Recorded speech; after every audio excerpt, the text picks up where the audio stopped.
Ang F155 ay isang sleek-looking sports bike, na may maraming aggressive touch at inspired sa design mula sa mga important bikes ng Yamaha. Pinapatakbo ito ng parehong 155 engine mula sa Yamaha R15, ibig sabihin ito ay equipped ng VVA at ang bike ay nagpo-produce ng humigit kumulang 20 brake horsepower. Isa pang nice touch sa concept na ito ay mayroon itong mga gears, ang suspension sa harap ay proper USD forks, habang ang likuran ay binigyan ng banana-shaped swing arm at isang monoshock na direktang nakamount sa frame. Ang concept ay isang single-seat design na may tail unit na mukhang direktang nakaangat mula sa R1 sports bike.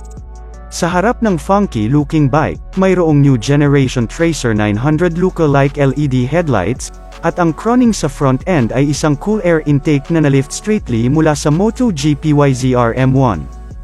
Tulad ng nabanggit sa itaas, ang bike na ito ay ne-reveal bilang isang concept, ngunit hindi nangangahulugan na hindi natin makikita ang mga katulad nito sa kalsada balang araw. Nakumpirma rin na ang bike na ito ay ang direksyon ng disenyo na gagawin sa Yamaha Sniper 155 sa mga darating na taon.